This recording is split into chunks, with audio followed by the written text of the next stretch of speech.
So someone recently reached out to our office and he knew exactly what he wanted. He said, I'm interested in a whole life insurance policy for high cash value. I'd like to start with a lump sum of $150,000. After that, I'd like to be able to pay a maximum of $100,000 per year, but I'd like to know what the minimum is because I don't want the policy to feel like a burden. I don't want to get a bill for $100,000 every year. So he knew what he wanted. He wanted a policy set up for maximum cash value. He knew how much he wanted to be able to pay into the policy as far as a maximum, up to 100, but he didn't want to commit to that. He also wanted to know what the minimum was. This way, he can see the numbers and make an assessment if the minimum is reasonable, so it's a number that he feels he can handle without having to be stressed out at all. He plans to use the policy for business and real estate. He's got a clear picture of what he wants to do because he's done the research. So he's been researching whole life and such. He understands how it works, a lot of the basics. So what we're going to go through in today's video is how we set up his policy. We'll address his two questions here, which are, what is my minimum? What's the minimum yearly amount he does have to pay? And then two, what if I don't fund up to $100,000 per year? So the $100K per year is what he thinks he can get into the policy, but what happens if he cannot do that? So what we're going to look at from a funding standpoint is as follows. We're going to look at one policy here, but three different hypothetical funding scenarios. So what this is meant to display is once you start the policy, here's what it looks like with your lump sum of $150 and then the minimum thereafter. But then the hypothetical scenarios display, well, what's it look like if you don't get $100K in? It's just the minimum, or you pay $50K per year. And then what does it look like if you do get $100K per year into the policy? This way he can see in advance, here's what I can expect in terms of cash value and death benefit performance based on the amount I'm able to fund the policy. As time passes, this is something you definitely want to track. When I say you want to track, I'm talking about you, the policyholder, and also the agent or agency you're working with. This is important when it comes to looking at the actual performance, not just illustrations of your policy. So let's take a look first at the illustrations, shall we? And what we'll look at is just the minimum illustration. When I say minimum, his lump sum, and then the minimum amount thereafter. Here we go. Perfect. So age 50, health rating is preferred. That's the second best class. You've got three main classes: preferred plus, preferred, and then standard non-smoker. So when you see this policy, where's the minimum? Well, here we go. Here's the scheduled minimum. The first year, we've got $150 going in. He can start out with just the minimum commitment, but we've got the full lump sum going into the policy in the first year. How about beginning year two? $10,700 per year. So this $10,700 covers the minimum premium of $9,100, and then also the cost of the term insurance rider. Here's the term insurance rider amount. Purpose of that term insurance is to do what? Raise the death benefit at the lowest cost, which raises the MEC limit. For him at age 50, $2.5 million gives him a MEC limit of just over $150,000, meaning it can handle that lump sum.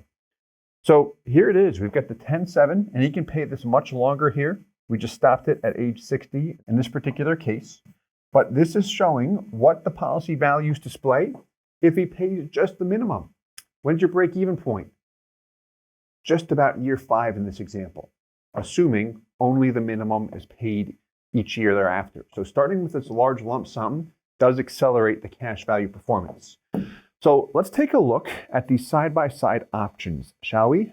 So here's scenario 1. This is what we just looked at on the illustration. There's your first year cash value. $150 goes in. You've got $136 and change, a $2.5 million death benefit.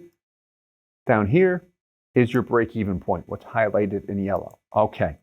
Now, let's look at the exact same policy, but what it looks like if he adds $50K per year. So how this would work from a transactional standpoint with this particular company and policy is like this. Year 2, he's billed for the $10,700, and then if he wants to throw in another $40, a little bit less than that, $39,300, but you see where I'm going.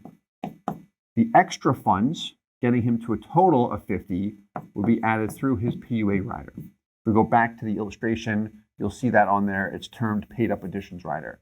But what we're doing here is just dumping more money into the policy. The PUA rider is a means to maximize the cash value growth. And what happens? Well, look at this. The break-even point is now year 4. Much more attractive, isn't it? So by getting more money into the policy, we do accelerate the growth. And that's typically the name of the game. When we set up a policy and determine how much we want to fund the policy with, whatever that maximum number is for us, we want to make sure we hit that at least 2 years, or we want to put ourselves in a position to do that. Because if you're able to max fund it for more than 1 year, it puts you in a position where we see a higher internal rate of return. We see an early break-even point if you're able to do it in the early years. Here's a max funding example relative to a situation. Your break-even is between years 3 and 4 now. But what we've got here is a policy where he knows what he wants to do. He wants to start with a lump sum. He thinks he can do 100K per year, but at the same time, he would like to see what it looks like if he can't get 100K in. So a good starting point would be to see, well, what does it look like if you get half of the amount that you feel you can get into the policy in, 50K per year? Does it still perform? Yes, it still performs quite nicely. If this is me, I would look at this and say, okay, that looks pretty good. I'm comfortable with this. Hey, just so I can see it, what's it look like if I pay the minimum only? There you go. Crossover point or break-even point is just about year 5, which is okay with this particular example. It could be improved. However, by improving it, we would lower the base premium and lower the minimum and such. So this is where we've got to have that conversation and ask, how comfortable are you with these numbers? I know you mentioned it was the max based on your finances and such, and we'll look at them as well. Do you feel that it is realistic to do some years? And if it's yes, then I'm fine committing to just the minimum because we know that more is going to be added. So I hope that you found this video helpful. Please let us know if you did. Please hit the like button, subscribe for more if it was helpful. Let us know if you have any questions. Please leave them in the comments below. And as always, I hope this helps. Thanks so much. Hey guys, Steve here with IBC Global. Thank you so much for watching the video. If you're interested in a whole life insurance policy and you'd like to work with our company in setting it up, please visit our website, ibcglobalinc.com. We would love to work with you. If you have any questions, please leave them in the comments below. And as always, I hope this helps.